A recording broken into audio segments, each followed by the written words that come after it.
Now who's your favorite uncle in the dean? Give in to see how every time he's on the scene. Might rock a goofy t-shirt and some jeans. The podcast is in effect, yeah I mean. Hear ye, Taslim when you see me. Kick back, detach and scratch. Relax your mind, let your akal free. Be down with the sound of AYYTP. AYYTP, yeah you know me. I'm Yum Yum, the podcast, the hockey's what we broadcast. Dawa to your ear, hot and ready like a DoorDash. Or Uber Eats, lab mushkilab, my treat, cool. Now who's your favorite uncle in the dean? Give in to see how every time he's on the scene. Might rock a goofy t-shirt and some jeans. The podcast is in effect, yeah I mean. Random topics, you stop, watch, we clock it.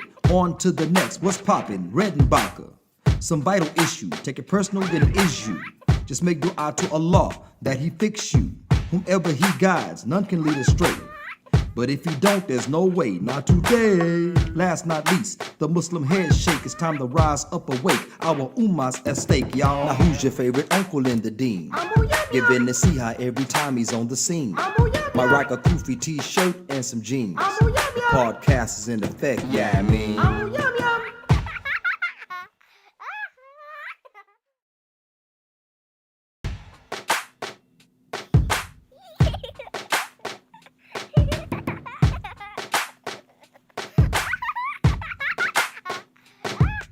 Now who's your favorite uncle in the dean? Give in to see how every time he's on the scene. Might rock a goofy t-shirt and some jeans. The podcast is in effect, yeah I mean. Hear ye, Taslim when you see me. Kick back, detach and scratch. Relax your mind, let your akal free. Be down with the sound of AYYTP. AYYTP, yeah you know me. I'm Yum Yum, the podcast, the hockey's what we broadcast. Dawa to your ear, hot and ready like a DoorDash. Or Uber Eats, lab mushkilab, my treat, cool. Now who's your favorite uncle in the dean? Give in to see how every time he's on the scene.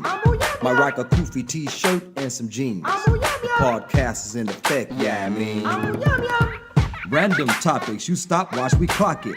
On to the next, what's poppin'? Red and Baka. Some vital issue, take it personal, then it is you.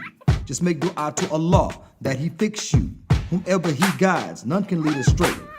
But if He don't, there's no way, not today. Last not least, the Muslim head shake. It's time to rise up awake. Our ummah's at stake, y'all. Now who's your favorite uncle in the dean? Give in to see how every time he's on the scene. Might rock a goofy t-shirt and some jeans. The podcast is in effect, yeah I mean.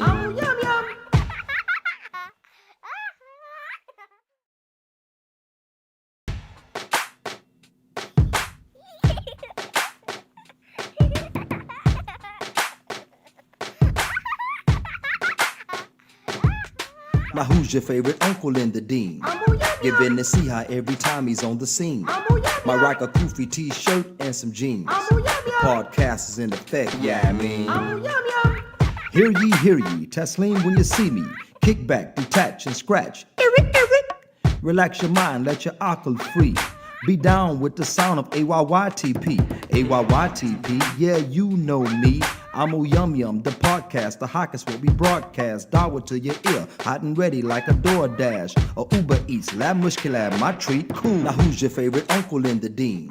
Give in to see how every time he's on the scene. Might rock a goofy t-shirt and some jeans. The podcast is in effect, yeah I mean. Random topics, you stop, watch, we clock it. On to the next, what's poppin'? Red and Baka. Some vital issue, take it personal, then it is you. Just make dua to Allah that He fix you. Whomever He guides, none can lead astray. But if He don't, there's no way, not today. Last not least, the Muslim head shake. It's time to rise up awake. Our ummah's at stake, y'all. Now who's your favorite uncle in the dean? Give in to see how every time he's on the scene. Might rock a goofy t-shirt and some jeans. The podcast is in effect, yeah I mean.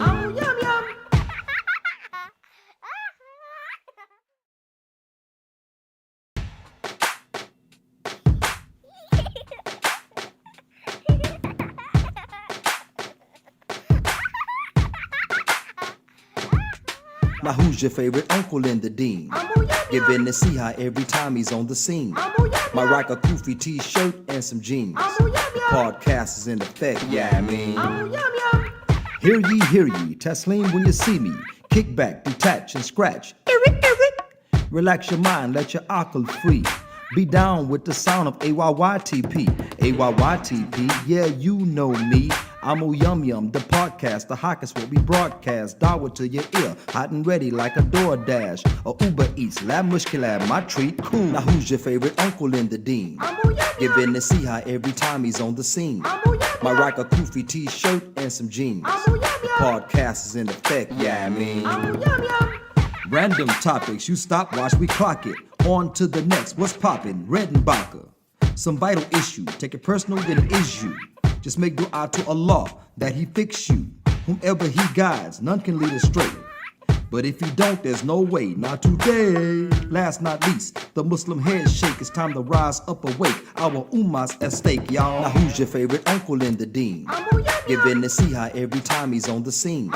My rock a Kufi t-shirt and some jeans. The podcast is in effect, yeah, I mean.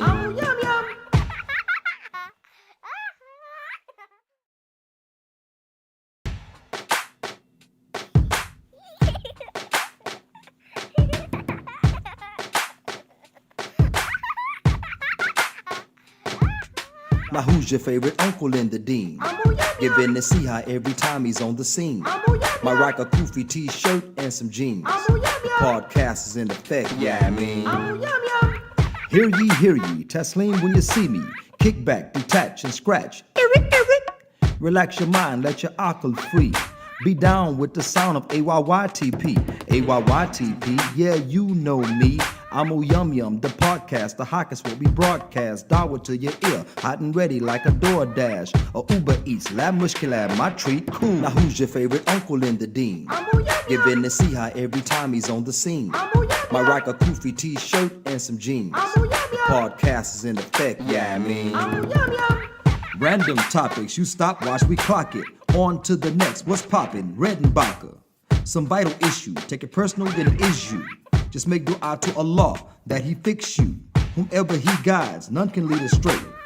But if He don't, there's no way, not today. Last not least, the Muslim head shake. It's time to rise up awake. Our ummah's at stake, y'all. Now who's your favorite uncle in the deen?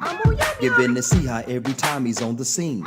My rock a Kufi t-shirt and some jeans. The podcast is in effect, yeah, I mean.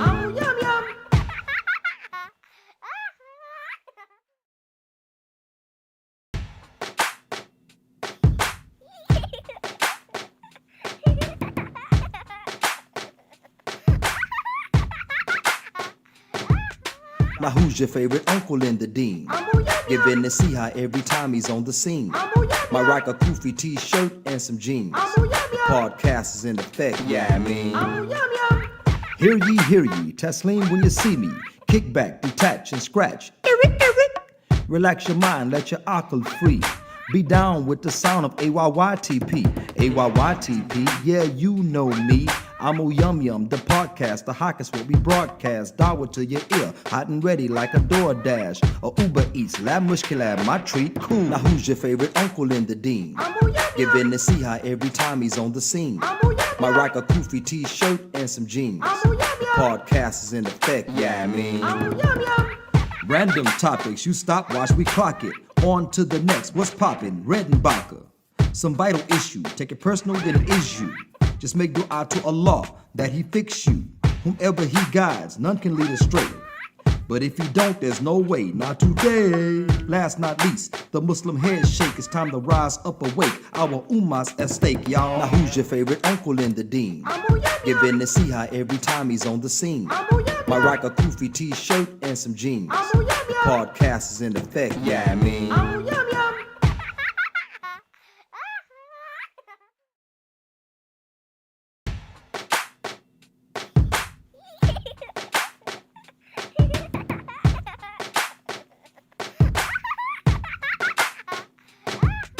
Now who's your favorite uncle in the dean? Giving the see how every time he's on the scene. My rock a Kufi t-shirt and some jeans. The podcast is in effect, yeah, I mean. Hear ye, Taslim when you see me. Kick back, detach. Gotta Wait a couple of seconds. No, I'm just kidding. Count. Assalamu alaikum, ahlan wa sahlan. Welcome to Amu Yum Yum, the podcast where we seek to cure the kufr infected by injecting the Islamic perspective. I am your host, Amu Yum Yum. And again, Your favorite person. your most hated uncle, Hey, Amu Yusuf. yes. Allah. Let's not forget the disclaimer. There you go. All right. The opinion of Amu Yum Yum, the podcast, is based on Islam, right? A little bit. A little bit, right? Okay. Our intentions are to be correct. However, we may not always be right. Others may differ in concept. But these are ours. Yeah. Ooh, yeah. Okay. Indeed. So what's new, man? What's going on, man? You look tired today. Yeah, man. I was trying to get that room edition finished, man. Yeah. Paying out of pocket. No loans. But it's your own room, though. Yeah, but I mean, it's work. Yeah. Yeah, hanging sheetrock. Right. That's good. It's like a workout. Big workout. Yeah, it's like a workout.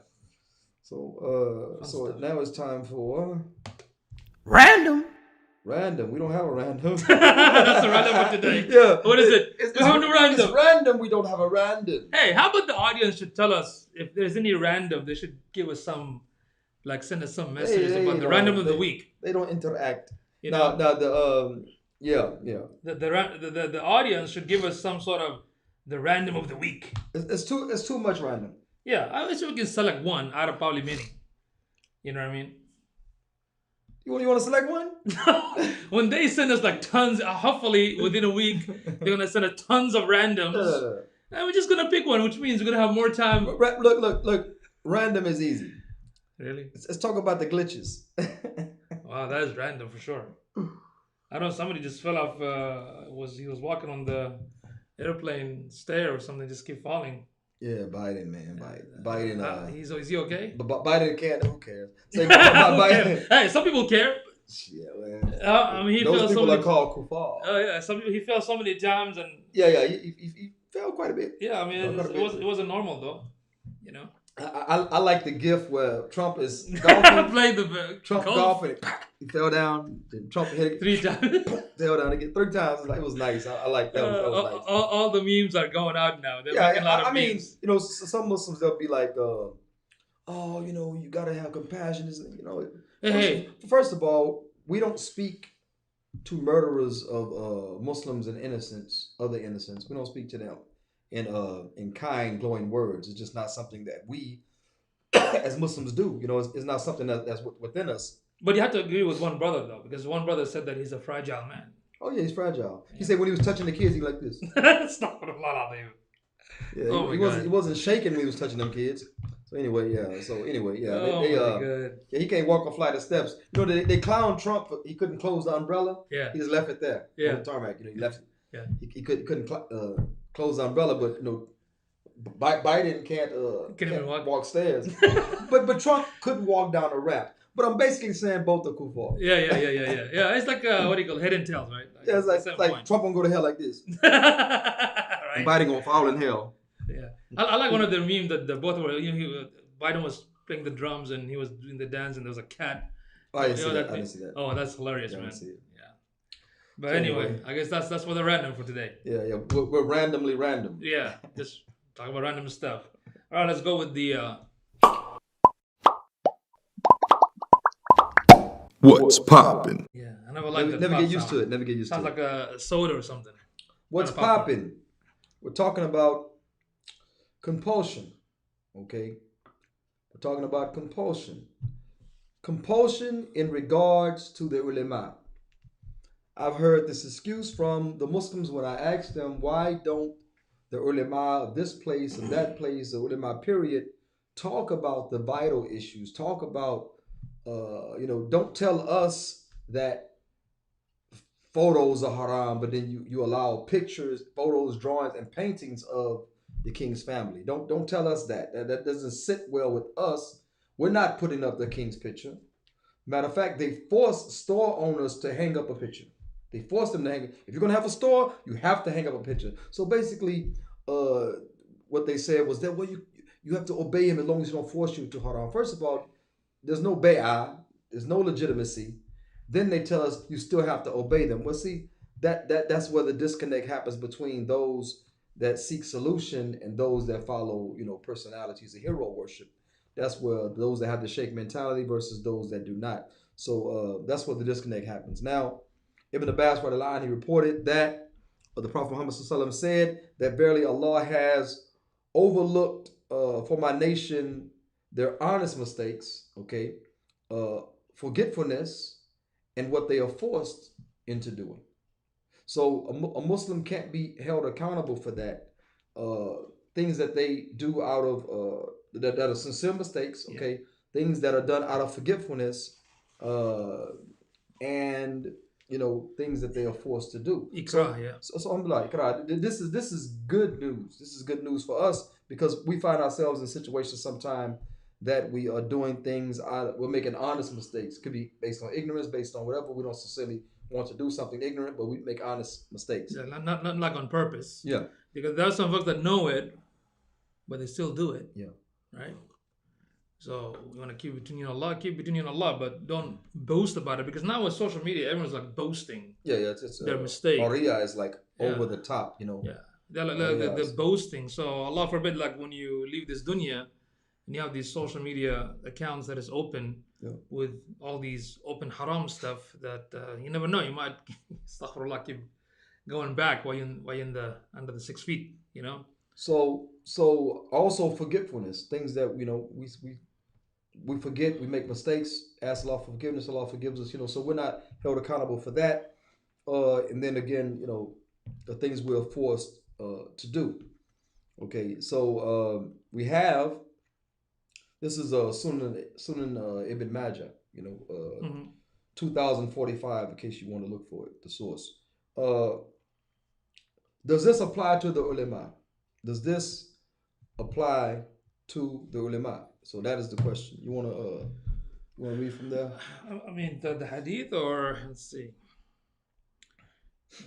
Well, this is the issue. We're trying to see, does this apply to the ulama? Because if the ulama having all of the knowledge as a collective, not any individual has all the knowledge, but as a collective, the ulama is the ones we seek out for knowledge. And if they are silent on the kufr, then what?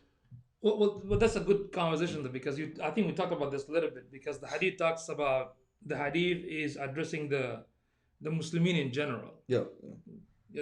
That includes the ulama. Okay. Does that make sense? Because it talks about, Rufa'an ummati. So that means the Muslim ummah, include everybody in, right? Rufa'an ummati al-khata wa nisyan, and the forgetfulness and the sincere, honest mistake, not on purpose. And وَمَسْتَكْرُهُ عَلَيْهِ, which means what they've been forced to, right? But now, when we talk about the ulama, there's a distinction right now. Why we are making a distinction? We're not saying that they're free from it, but it's like you take a position, right? You take a position, and you know what is the outcome of that position, right? If you look at the Sahaba, if you look at the Tabi'in, Atba' Tabi'in, and the ulama in the past, you can see what they did in a situation like that. They did not cower down, right? They did not stay silent. Does that make sense? Yes. So nowadays, when we have so-called celebrity scholars or some speakers well known in the U.S., when they say things, let's say before the events, right? Then after the events, they change their stance, they change their behavior. When we point this thing out, then the weak of the Muslim community, they say, "But brother, he might be pressured, or she might be pressured, or okay." So now we give an excuse, but didn't you know that when you took that position in the first place, when you speak the haq, there's going to be, backlash. There's going to be, some sort of outcome, unless if you took that position as a job. Well, you can just look at the ulama of the past. Yeah. What do you expect for you? Right. If the ulama of the past went head to head with legitimate leadership, legitimate rulers that fought jihad, peace and billah, that protected the Muslims, implemented Islam with legitimate rulers, and you thought that you would have a smooth ride with illegitimate rulers. You're right. That's not a view. That's interesting, because I don't know if you all watched. I was watching this series of Imam Ahmad bin Hanbal, right? So it's part of his biography, part of his story. So it's interesting how when at the time of Mu'tazila they were surrounded by the Khalifa, right, and they were claiming that the Quran was created makhluk. Some ulama agreed, and in fact, one of the I forgot this alim's name who was also close to Imam Ahmad Hanbal rahmatullah alayhi, who kind of out of fear said it, right? So even Well, you got it. Some people don't. They were saying the Quran was makhluk, meaning the Yeah. Quran was created. yeah. Okay, they were saying the Quran is the creation of Allah Ta'ala. So, of course, Imam Ahmad ibn Hanbal, He said, he no. disagreed. Yeah. He disagreed vehemently. Yeah. Disagreed. So this one alim, kind of out of fear, he said yes. At that time, even Ahmad ibn Hanbal, he was so upset to a point that he hasn't spoke to him for even when he was sick. Yeah. When people came to visit him, his old friend came to visit him. Even then, he didn't kind of look at it. Yeah. What does that tell us, right? So that means, And this is the Salaf. yeah, Salaf as-Salihin. Salaf as-Salihin, Yeah, the righteous he predecessor, refused. yeah. He refused to say what the Khalifa didn't like, because Ahmed ibn Hanbal did. Yeah. Okay, he was in prison for it. This alim that was not a student, he was a fellow alim. Yeah, he was a fellow alim. Yeah, Okay, fellow alim, he was a wasn't fellow it? alim. Yeah. He refused to follow in that tradition, which is standing for the haq. Yeah. And what they consider to be the haq. So he didn't stand for it. Ahmed ibn Hanbal, even on his deathbed, he's like. And it's amazing because not just Ahmad Hanbal. I mean, if you look at Imam Abu Hanifa, I mean, there's so many amazing ulama and the Sahaba. I mean, they sacrificed. If you look at our Sahaba, the sacrifice. So the issue, why do we say that? Like, why do we say that? Oh, they might be pressured, or they don't have any other chance, or maybe their family will be in trouble. Okay, I understand that. Then okay, why don't you? So you have to. What do you think about this? You have two options. If you don't want to talk about the subject, right? Then don't prevent the one who's talking about it. Yeah. For example, or you can just step down and get start a business or do something else. Because, retire, marry a Yes. white woman. Marry a white woman. No, I'm serious. Because- Retire, marry a white woman, move to Europe, and talk your big noise there. Yeah, but isn't it true that the first people that are going to be asked in the judgment day are the ulama in the first line, right? Yeah, So- yeah. Then so- they'll be asked, what did you do with the knowledge? Right. So, You know? so that's what I'm saying. I mean, okay, maybe I'm not in that position. It might be difficult, but even nowadays, even in the modern time, we know many student of knowledge and the ulama that are in jail because they spoke the haq, Yeah. right? And some of them get tortured, some of them even get killed. But you don't hear their names because they're not celebrity. They're not celebrity Yeah, scholars. yeah, They're not popular. But they're not promoted. It's like, look at the example, just a typical street example. You got rappers that are better than the ones in the studio, yeah. the ones that are producing songs. Okay, Yeah. on the street, better than them. Okay, you got singers, you got dancers, whatever, better than the ones that you see on TV. Yeah.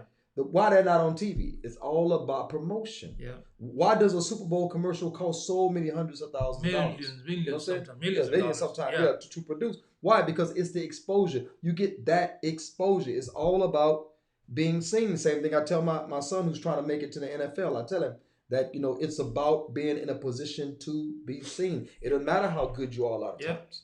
You know what I'm saying? You see some NBA players, you're like, damn, dude, trash. You know what I'm saying? Right. But he's in the NBA for a reason, okay?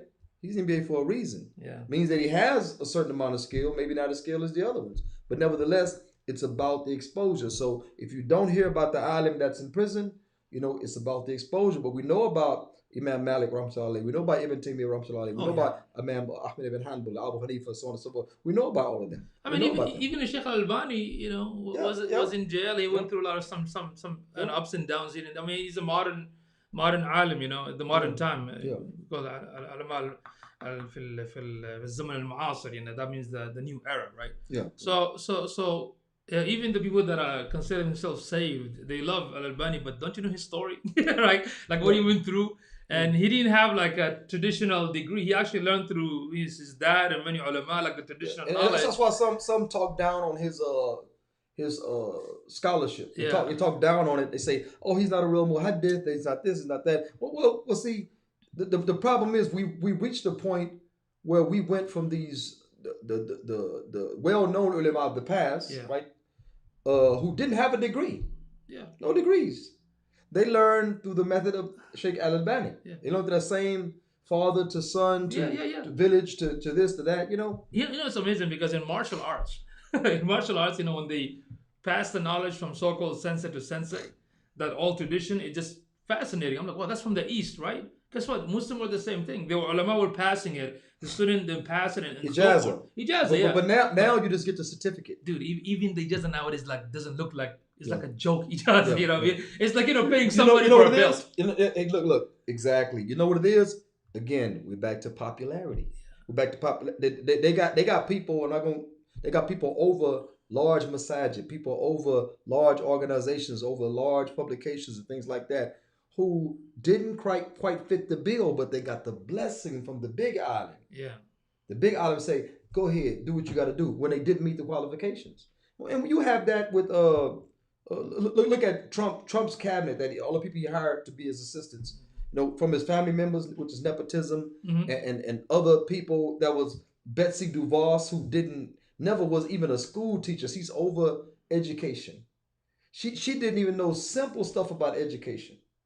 Her children go to private school. She's not even involved. You know what I'm saying, but then he put her over education because they fed into the campaign funds and things like that. So again, a lot of time is time, place, opportunity, and exposure, and you get a certain position that is really undeserved. Yeah, and here's another problem. I think this is from my observation as well, that Islam, in a way, has been reduced to what I call the Islam al-Academy, which is the academic Islam. So Yeah, Islam became academic. Yeah, you can actually Right? make a grade in Islam now. It's not like when I learn something, whether in life and business, I want something practical. I can grab it and use it, apply in real life, right? But now the way they teach Islam is like academia. We call it academic, in Arabic we call it academia. It's just like any other curriculum. It's like any other subjects, right? So that's why all these people that have all these knowledge, that doesn't mean they're wise. That doesn't mean they have the ability to make, for example, ijtihad or anything like that. Yeah. Because they don't teach you this stuff. They just memorize and, and that's it. Now, I'm not saying that the universities in Al-Azhar and in Jordan or Algeria or Saudi, of course they have access to it. But even then, you really have to ask this question: like when you go to those countries, do you really think the government going to allow you? Of course, they're going to allow you to learn all these kutub, all these books of Islamic knowledge from tafsir and fiqh and hadith and sharia and But you can't use everything. it. Can't use it. That's number one, you can use it. And secondly, to a certain point, like when I was in Saudi, half of my life, when we studied like the Islamic history, even the worst student in the class was just like so fascinated by the stories because we feel like part of it, right? Yeah. And one of the most common questions we asked the teacher, okay, this is amazing, teacher, but why want to apply it in real life? Why it's not out there? And he has no answer, or time has changed, or I'm like, so when this thing gonna come back? Oh, one day will come back. We just have to wait for it. You see, no solution, and it caused a lot of confusion too because I've known many atheist friends in Saudi. When I asked them like, why did you become? Mhm. And the reason was, well, we learned one thing in school, but when I go outside, I don't see the application. So to me, that means it's old, it's outdated, it is not applicable. So even the reasoning is kind of reasonable. Of course, not right, but you see what happened. That's why I was talking to Ahmed about. I think this whole educational system, even in Saudi, are by design, Yes. not by default, Yes. because that's what you're producing. It's there. You're producing people that won't practice what they preach. So Islam becomes again academic. Now, Yeah. one of the things I hate. They say hate is a strong word. I'm a pretty strong dude. Right. So one of the things that I hate is that I hate Islamic trivia. What Who is was that? the first Sahabi to Oh, fall off yeah. a horse? Hey. Who was the first person to put on a shoe? Hmm. Who was the first this? Who gave the first khutbah? Who gave this? Who gave like it's Islamic trivia that has nothing about the questions of the grave. It's nothing about. It has nothing to do with your akhirah. Mm. You can get all those answers right, and be in the hellfire with the $50,000 prize. You know what I'm saying? Phone a Right. friend. So I'm saying like the practical application of Islam is lost with us because we become like trivia Muslims. Hey, let's play an Islamic game. When has it been a game? When did our Salaf actually sit around and do Islamic trivia? I bet you don't know this. I bet you don't know it. No, it wasn't about that. It was about did you know this and did you know that? I'm saying, like Allah Ta'ala says in the Quran, Hal ataka hadithul Musa, has not the story of Moses reached you? Why did Allah say that? Allah not giving us entertainment. He's giving us lessons to learn from. I'm saying? Oh, here's another thing though. I mean, I think strategically sometimes you can probably use it with the proper knowledge to make them think. But here's another excuse we use. Like me and you, I mean, we can read books. I don't get you don't get bored, right? I don't get bored, right? We can listen to lectures. We don't get bored for hours. But what they say, like the new generation, they have a short attention span, right? So you make something like TikTok clips, short clips, right? Why? Because knitting. So let's say there's an issue. The issue is that folks cannot get into the detail, so we're gonna make short clips. You see, the problem with that is what? The problem with that, instead of solving the problem, you create another problem. Now they're gonna learn from these short clips. Let's say they get influenced, but they're not gonna learn a lot. Well, okay. I'm gonna take the other side. Go ahead. There's the short clips. Yeah. It's for the idiots. No, I'm target serious. audience. Target audience. Yeah, target audience. You have target audience. Target audience. Demographic. Right. Yeah. The short clips are for the idiots, and you have to give them something.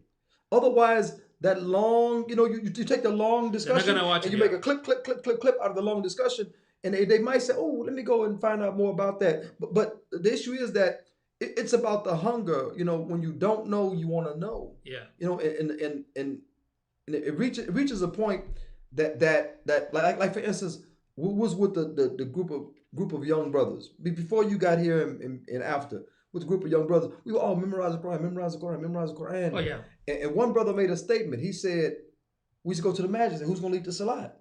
Who knows the most Quran? How many surah you know? I said, I know this many. I know this many. It's okay, Sadiq, you lead. You know what I'm saying? And then we would do that, and pretty soon they stopped asking questions.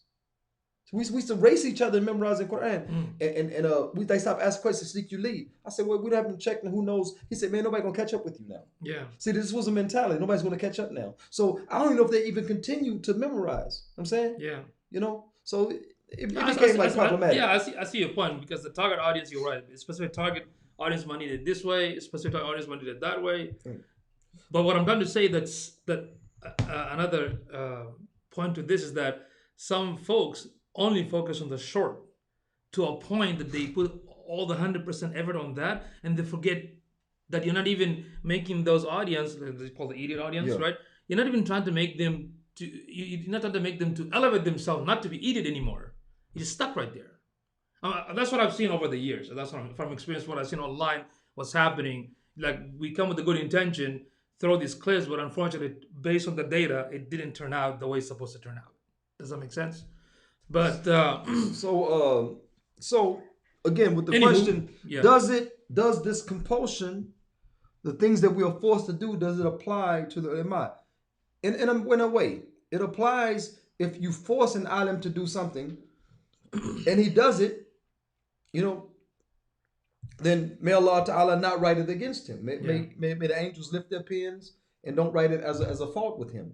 Okay, as long as his heart remains firm in faith. I mean, but the issue is this: now you're in a position in which the ulama is it? So I thought it froze up. the power. Oh, you're in a position where, let me take a break real quick. Like, this is a intermission. At the background music. we gotta put. They only see your head. Yeah, that's Abu Yamim's beatboxing. It really sucks, but what can I do? Yeah, now it's like, oh, now it improved. In the beginning, it was like so crappy. You can't move that too much, it's man. scary, huh? Oh, Yeah, you're doing too much. You're doing the most. Oh man, pick it up a little bit. Pick it up. Don't worry. It's lifted. L lift. L lift and L plug and L stick. Pause. Pause. Okay, here we go. We're banning our pause jaw. Maybe you should just take your hands off. There we go. Let me do it. There we go. There you go. Okay. So anyway, so like as I was saying, Yeah, if they were forced, may Allah, if they're forced, may Allah Ta'ala forgive them. But then you have to understand that there's an ummah.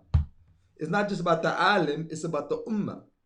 So the alim is forced, and he doesn't stand firm like Ahmed ibn Hanbal, yeah, and the other ulama of our, Salaf, he doesn't stand firm on that because we're in this new modern age now, right? Yeah. That an island can be forced, and it affects the ummah in such a way that the ummah is now suffering. So does that force apply to passing fatwa? You know what I'm saying? Yeah. Does that force apply to passing fatwa? Yeah. And I purposely didn't say fatwa, okay? Yeah. First was a releasing gas. Yeah. So does it apply to that? Meaning that can the kuffar come into the Jaziratul Arabiya and kill the Muslims of Iraq? You say yes. Why? Your compulsion? Really? That's your legacy? Should we help the Muslims of Syria? No, that's Allah's punishment upon them. Yeah, Right? I heard that. You remember 95 in Bosnia? Yeah. On that massacre, 5 Muslim Boston killed, right? Yeah. At that time. So, some of the ulama said that you shouldn't go and help those brothers because what? Because they're not practicing. But they sent you to Afghanistan Yeah. to fight on behalf of the U.S. We talked about that. When they said they're not practicing, I was thinking, I was young. I was like a teenager. I'm thinking, they're not practicing. Man, a lot of people in Saudi don't practice. Yeah. So I was like, I gotta get out of here. There were atheists there. Yeah, I gotta get out of here because Atheists are Mecca and Medina. So what do you do? yeah. So I'm like, But long as they're Arabs, and there's a problem. People say, we have an Arab and Muslim problem. Why do you say Arab? Arabs make up what, 16%? Actually, I hate that. I really hate that. Well, you have to put You the word just Arab. couple it together like Arabs going to heaven. Like, really? You already make a distinction. Really? Just say Muslims, khalas. Yeah. I mean, this goes for everybody, not just the Arab. Even so-called American Muslims or Mexican Muslim or black Muslims. I really don't appreciate Or that. Desi Muslims or whatever. Bengali Muslim. So, okay, we have examples in the past, okay, where the compulsion is real and it is excusable, okay, even to the point where you can denounce the deen, okay. But we have examples in the past where, like for instance, Bilal radiallahu anh, okay, Bilal was tied face down, face up in the hot sun.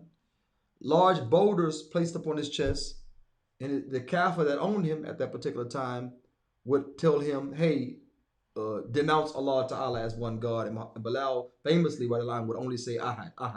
Okay, so he refused to give it up. He refused to give it up.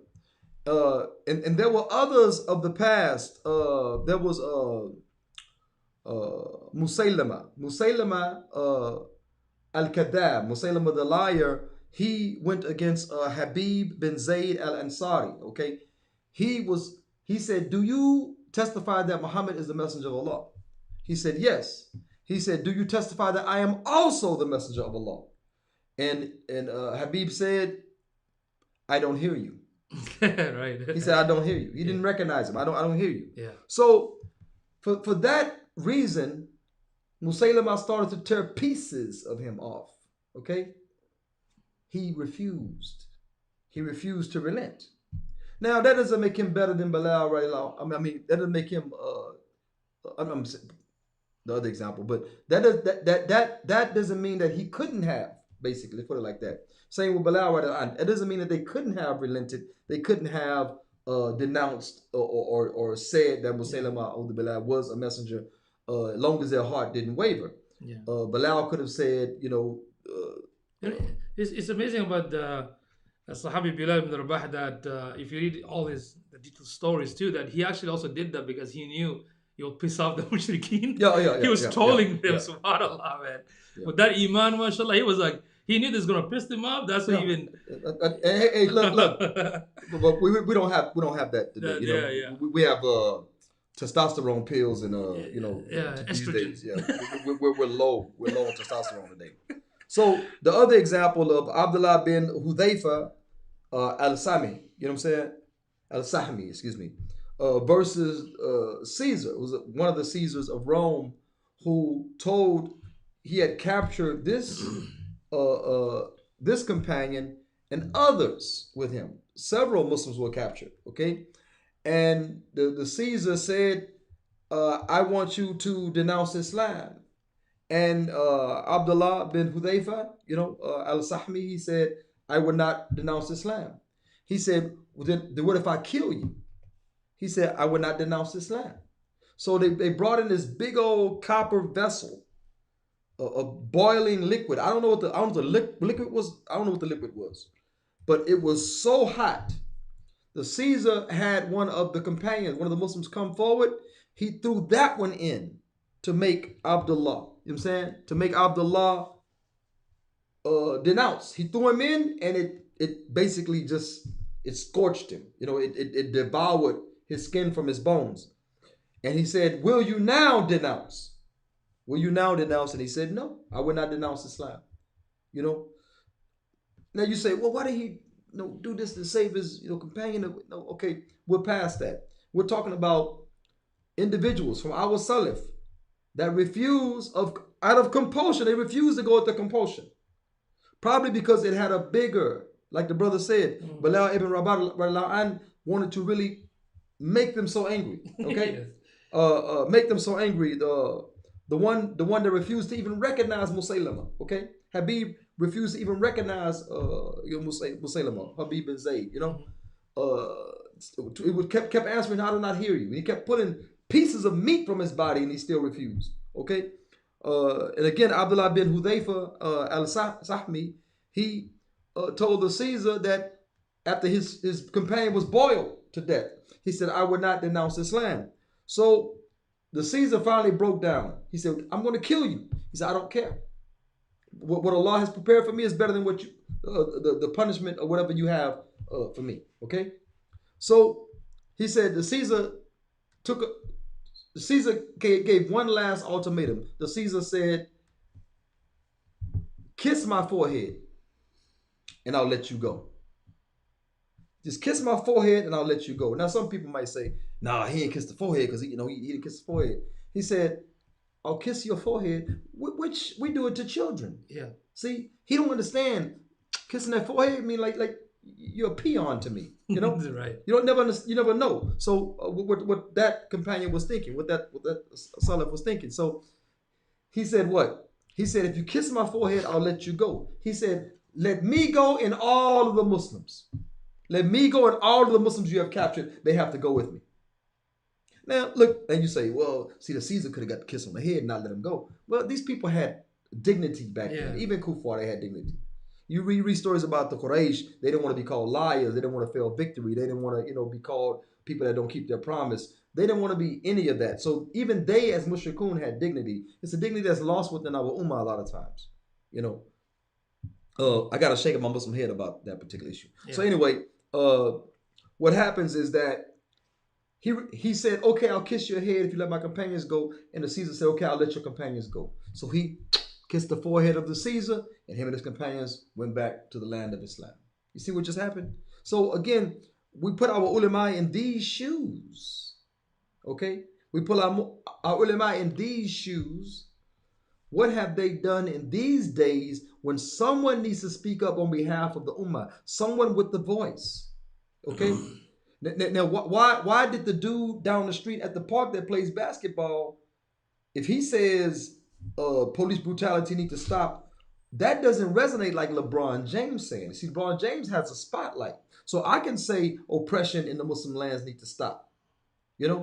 But if the alim doesn't say it, I'm nobody. If the alim doesn't say it, then it doesn't. He ain't no imam. So if the alim doesn't say it, it doesn't reach the heights. It doesn't echo as much. I'm going to tell you, the ulama have the power. The ulama have the power over the army and over the people.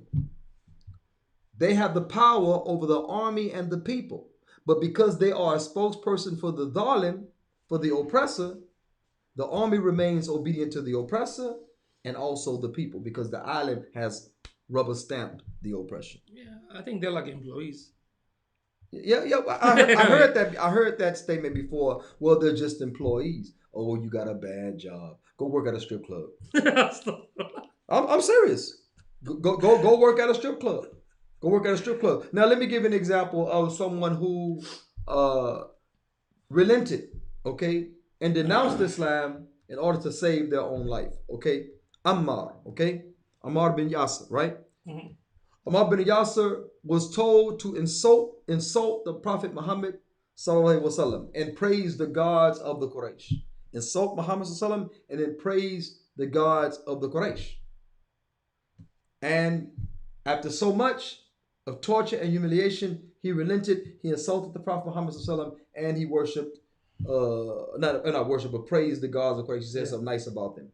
So he felt so bad afterward. They let him go, so he felt so bad afterwards. He went to the Rasul Muhammad sallallahu alaihi wasallam and said, "Oh Prophet, such and such happened. I am ruined, such and such happened." He said, "Tell me what happened." He said, "Well, they would torture me, they were doing this, they were doing that, humiliating me, and they made me curse you, or insult you, and praise their gods." And Muhammad sallallahu alaihi wasallam said, "Did your heart waver?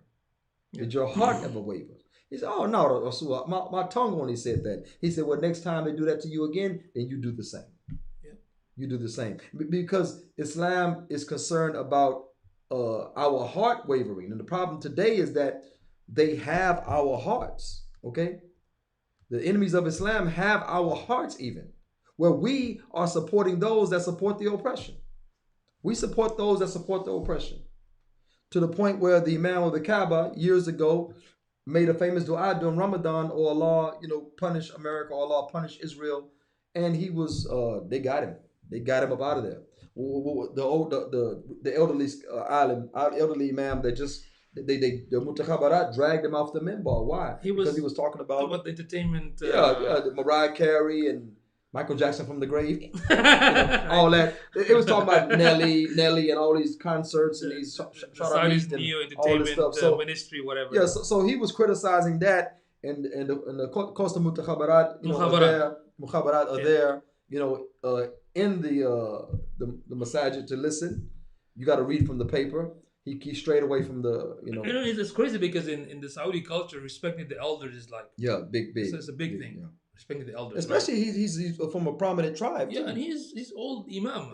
It was just watching the video made me like literally upset because this is really, and nobody could do anything. Everyone just sitting there.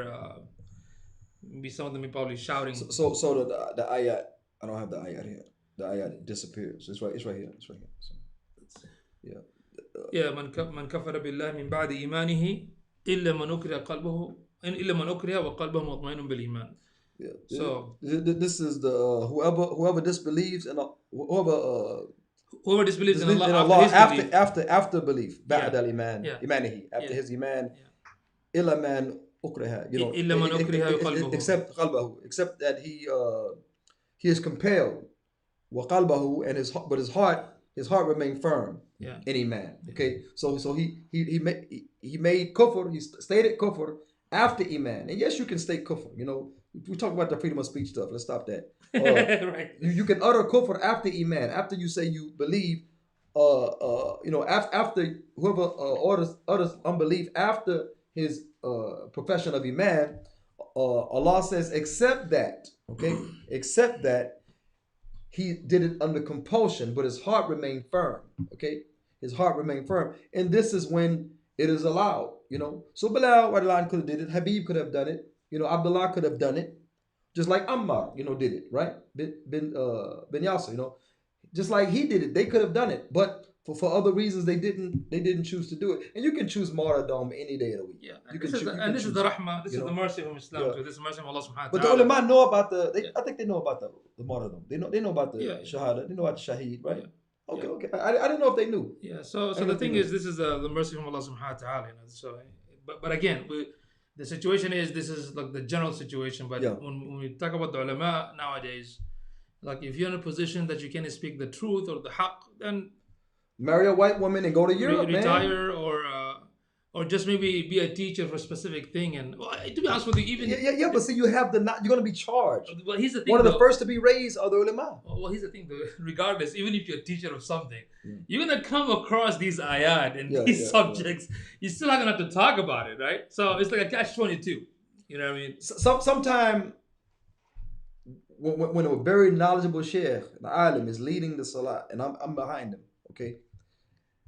And then he starts to cry. A'udhu billahi min dhalik. My mind says, I know why you're crying. I'm telling you, there's something wrong with me. In my mind, I'm like, I know why you're crying. I know why that ayah made you cry. I know why it made you cry. Because you're not living up to it. You're cementing the throne of a despotic ruler implanted by the West upon our ummah, not given bay'ah, not legitimate, does not rule by Islam, does not fight jihad against the enemies of Islam, and you are cementing the throne and legitimizing him by being in his court, and under his skirt. And this right here is a travesty. It's a travesty. Moving on, watch this. Imagine going to a doctor, okay? Because we go to the ulama now with issues, family issues, marriage issues, children issues. We go there, right? But imagine going to a doctor for something that might be cancerous, malignant, something that you may die of, some malignant ailment, okay? Something that is life-threatening. You go to a doctor, okay? And the doctor discusses some ancillary stuff, okay? He discusses some ancillary matters besides that which is ailing you, okay? You go and you say, Doc, I think something's wrong with my stomach. I think something's wrong with my double and my bubble. You go in there and you say this, right? So the doctor says, but what do you think about the Spurs? Nice. Do you think they'll win the championship this year? Do you think LeBron James is better than Michael Jordan? He starts talking about all this. Then he says, oh well, that's your time. Get out of here. Pay the nurse. Pay the copayment. Pay the receptionist. Yeah. At the window. Okay, before you leave. Now, I'll see the nurse before you leave so she can get the payment. Yeah. Okay, you be like, man, my stomach still hurt. My double feels like my bubble. And you're like, what is going? This dude didn't help me at all. Yeah. And this is what it is. And I have done it. I don't know if you've done it. I've went to ulama, legitimate ulama, and asked them what, because they visit. They do especially before the corona. They visit. So you ask them, say, how do you solve the problems in the Muslim world? How do you solve the problems of the Muslims here? How do you solve the Ummah's problems? What is the solution that Allah Ta'ala revealed? Did Allah Ta'ala, make dua. How do you think the Spurs are going to win? You think LeBron James number one or Michael Jordan? Hey, make tarawih for Spurs to win. Yeah, they win. Yeah. They're going that far, I'm like, what? Yeah. Oh man. So I'm saying, like, if you went to a doctor with a specific ailment, you knew you were hurting, and the doctor started talking about ancillary matters. I'm saying things that really had nothing to do with, it didn't even examine you really. Didn't care to understand the situation, didn't give you any advice. What if the doctor told you make dua? Yeah, I'll take that. Would you pay it? Would you pay the copay? No. You're not going to pay. Dude, we come for solutions. Yeah. If you don't know, say you don't know. Yeah. Don't tell me just to make dua. You sound like a Catholic priest. That's what they do. But except they say make dua and put some money in the box. So anyway, that is what I'm saying. Now, Muhammad ﷺ said in the hadith of collected by Abu Dawood, right? Yeah. He said, well, also by At-Tirmidhi, Nasa'i, Ibn Majah, Ahmed ibn Hibban, and others. The hadith was collected, and it said the scholars are the warathul anbiya. Yeah. Innamal ulama warathatul anbiya. Okay. The scholars are the inheritors of the prophet. The scholars are inheritors of the prophets. Yeah. Now, did the prophets practice Kithman or Taqiyya?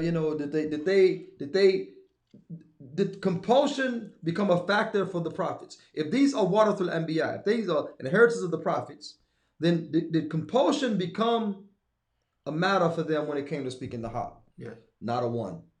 Compulsion never became a matter. That's a very good point, because warathatul anbiya here means they follow the same kind of similar footsteps. Manhaj. Same Yeah, manhaj, of the prophets and the Sahaba and so forth. So you can use that to everybody nowadays. Yeah. There's specific probably folks, but not everybody, And some people use this same hadith to say, hey, you cannot disagree with the ulama or the scholar because they are the inheritors of the prophet. Yeah, they're not getting wahi.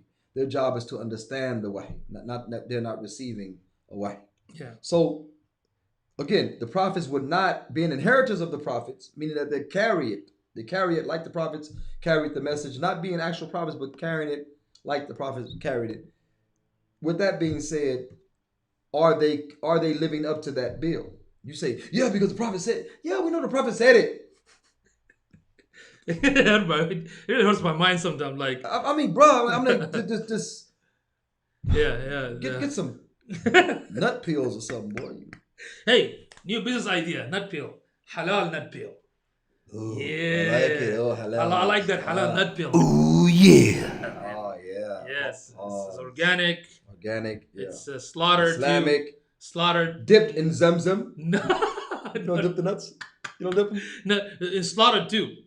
Wow. Slaughter. Yes, you slaughter.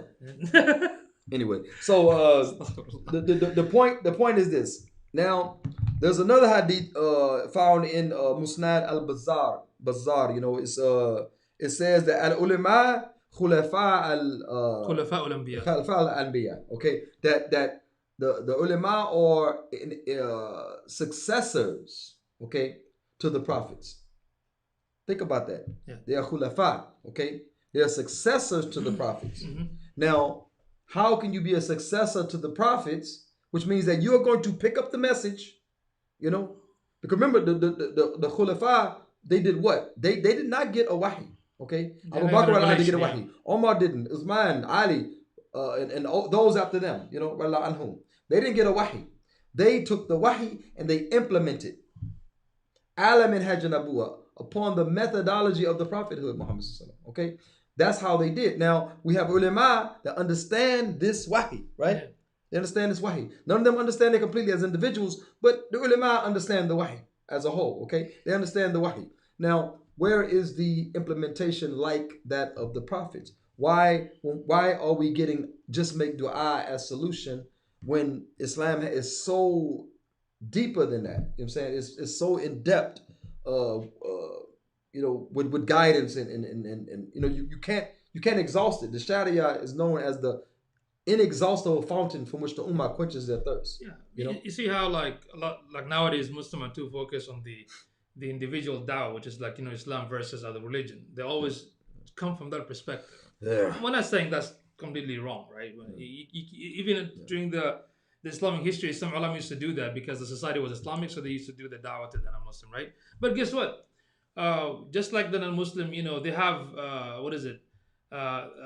They right upon. I mean, our right upon them, which is the our Dawah. right upon the non-Muslim, is to show them and kind of educate them intellectually what Islam is. But the problem is we don't because we don't live it, and we don't do a comparison between Islam and, let's say, secular belief system or the communist belief system or the democratic belief system. We don't compare from that perspective. Yeah.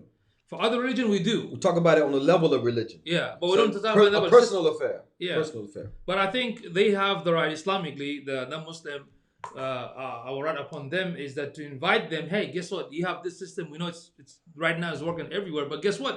We have another solution here. You might change your mind. Yes. You never know. The same way we approach them for like deen to deen da'wah, why not approach them for just like intellectually sit down and have a conversation?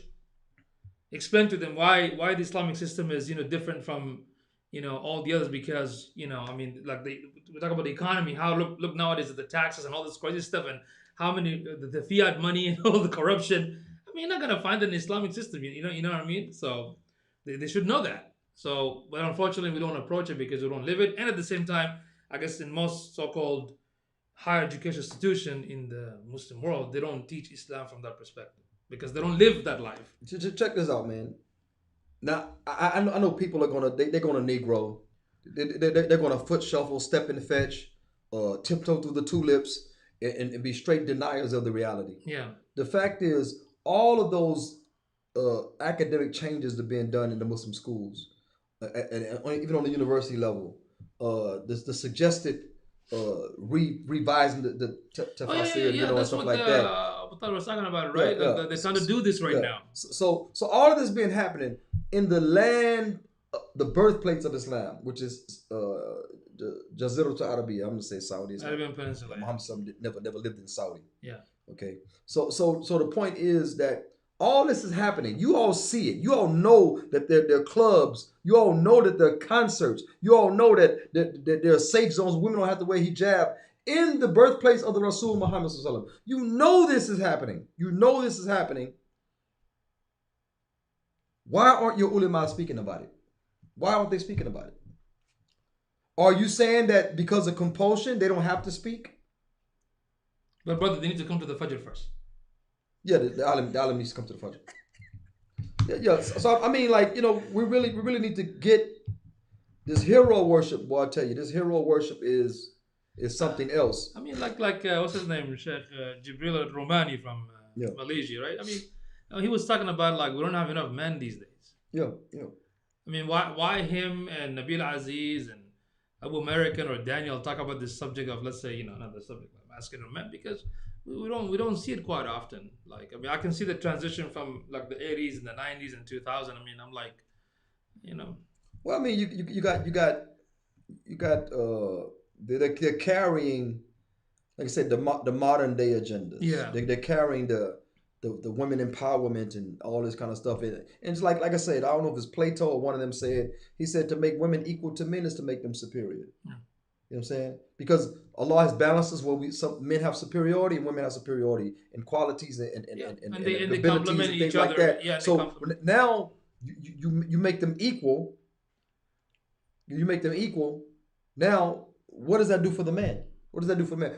How does that affect the man's superiority? Okay, and to make them equal, how does that lessen the fact that the women are the fairer sex, the creatures of protection? Where does that put her at? You know what I'm saying? Like I said, when the police gets called and it's a woman and a man in the street, it's just two niggas fighting. You know what I'm saying?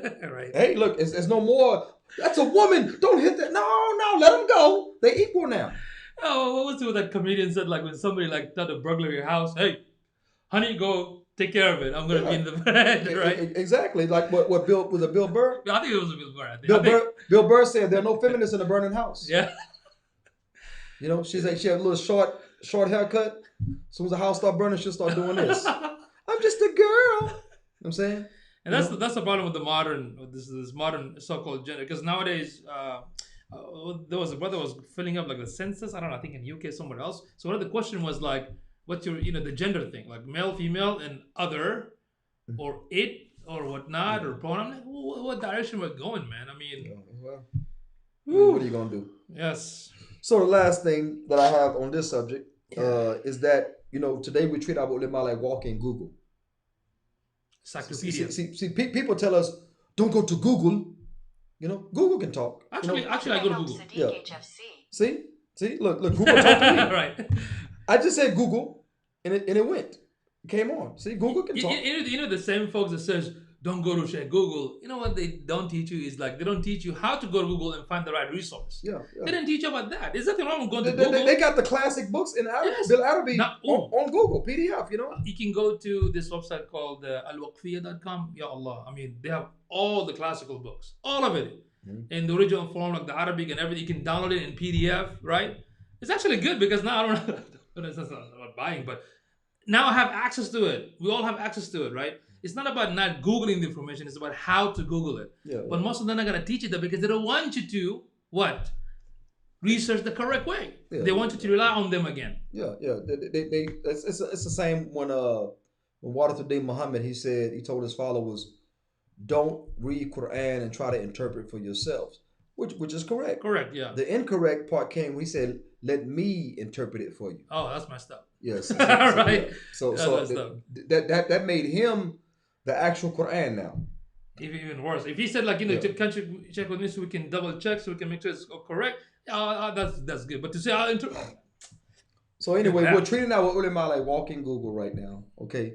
And we go to them, we ask, Sheikh, what is this? And where do I put my hand? And where do I put my finger? And all this type of stuff. How deep? What should I do with the double? There's a double going in the bubble. So so you go to the sheikh and you ask questions. The sheikh says, give you an answer, and you walk away. You say, see, I follow the ulama. I'm going to heaven. Actually, I remember in the past, I was Imam Shafi. He said like he said like no or don't know more than yes. Yeah. Imam Malik was given 30-something questions. Yeah. Somebody, I think Imam was traveling. He gave him like 30-something better questions. Yeah. Imam Malik answered half, and half of them he said he don't know. Yeah. He said, but they said you're the most knowledgeable man in the land. He said, I don't know. That's it. Yeah, I don't know. Actually, sometimes it's like a sus for me to find the so-called scholar that has an answer for every single thing.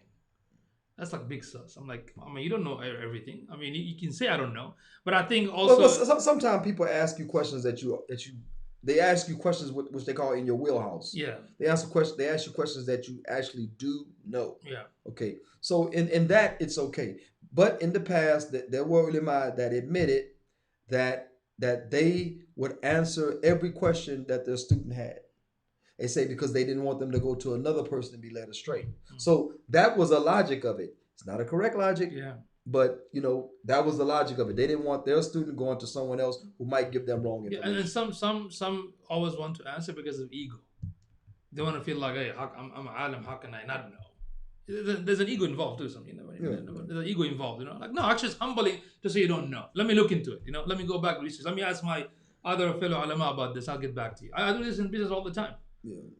So go ahead, keep asking your sheikh, is Kit Kat and Reese's peanut butter cups, halal, haram?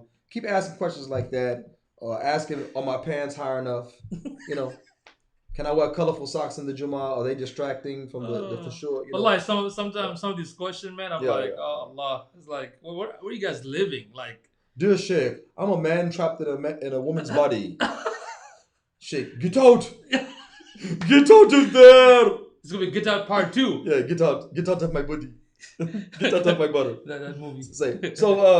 So basically that's it. You can go to them and ask them these medial questions. You're gonna get medial answers. Ask them some big questions. How do we solve the problems of the ummah? If they tell you only to make dua, tell them, say, is that all Muhammad Sallallahu Alaihi Wasallam did? Is that all of what the Salaf Salihin did? And they're gonna say, and somebody's gonna jump, some Negro's gonna jump and say, "You're being disrespectful." Don't ask real questions to try to solve real life problems. No. I've been through it. Yeah, I've been through it. I'm gonna jump in front of the sheikh. No. So anyway, so basically, in conclusion, the rule of compulsion is for the general body of Muslims. Okay. Yeah. For the general body of Muslims, but when it comes to lying, batil. For your individual, use it. Use the compulsion. Use the of compulsion. Use that what do you call that? Use that clause of compulsion, okay? For the individual. But when it comes to an alim who has the ears of the ummah, he has the ears of the ummah, near and far. If you follow the rule of compulsion, in the famous statement of Ahmed ibn Hanbal, he said that if I do not stand for the truth, Who will? if the ulama do not stand for the truth, he said, who will? And that's what we are today. Who's standing for the truth? My sheikh speaks a lot of truth in Jummah Khutbah just to us. Okay, wonderful. Okay. Wonderful. Yeah. So now it's time for Do we have? Shaking my Muslim head. We have one. You guys surprise me now. So this brother posts that your uncle gives you $5 million to hold in secret. Like a sadaqah or just like to hold it, like amana? To hold. Amana. Yeah, amana. Okay. Yeah, just amana. Not sadaqah, amana. So it's not yours. Yeah. Okay. He gives it to you to hold in secret. And he's married to your aunt. Okay. Your blood uncle. He's married to your non-blood aunt through marriage. Okay. He gives you $5 million to hold. And the question was, he passes away a day later. And the question was, do you inform your aunt that he gave you the $5 million? Now, you don't know a Muslim by their name. You don't know a Muslim by their name. But I see some names, okay? But based on the answers, it seemed like they all kuffar. Only a few believers, it seemed like. The answers were, no, I ain't telling her. I'm keeping the money. I'm gonna tell her he only gave me half of that, 2.5. I'm gonna keep the other half. It ain't her business. He gave it to me. One of them say she's an in-law. She ain't my blood. Wow. This is for Muslims. Alhamdulillah, a few brothers. Now, I'm gonna say something. I said that money is hellfire and it's not worth it. Yeah. $5 million is not enough to go to hell. Wow. I don't think America print enough money. I guess that's why I don't trust a lot of Muslims. hey, you gotta be smart. You gotta be smart. So a few brothers jumped in after me or in there. I don't know. I'm gonna say after me, but I'm saying all the ones I read were atrocious. Matter of fact, astaghfirullah, I looked up and I saw a brother that beat me to it. He said no, that's a lie. It's deception. It's It's whatever. not your money. It's not my money. It's an amana. Look at this. You could give it, say, look, Uncle gave me $5 million and told me to hold it in secret. He passed away. This is your right. This is your right. It's not mine. Yeah. I would have this is your right. And she might say, nephew, for being such an honest person, you take half of it and take care of your family. You see how that happens? Yeah. You know how many people returned a wallet full of money and got reward for Kindness, it? man. Even if they didn't want it. Yeah. You know what I'm saying? You know how many people have done that? Yeah. You know, you might be down on your luck. You say, man, I need this money. But what will this do? My kids saw me pick up this man's wallet. What would this do to the psyche of my kids, the morality and the this and that, and the angels are writing and Allah saw me and all. You say, okay, bam, you send it back. You know, you send it back. Yeah, you can also teach your kids. I mean, this is the kindness, you know. It's about subhanallah. One true example. We're at the basketball. My son was having 7-on-7 football practice. Okay, my other kids were playing basketball. I come back. My son, they just wrapping up. Okay, I came back. My son just wrapping up. I see a wallet on the ground. I said, whose wallet is this? Nobody claimed it.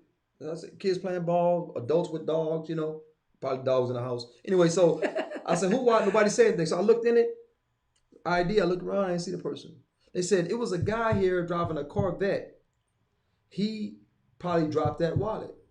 You know, it looked like a Corvette wallet. Anyway, so I'm looking at it, and it has credit cards, and I see the driver's license. Yeah. So I get my son in the car. We drive, man. I'm burning my gas. Anyway, right. So I find the guy. It was a trailer home. I find it.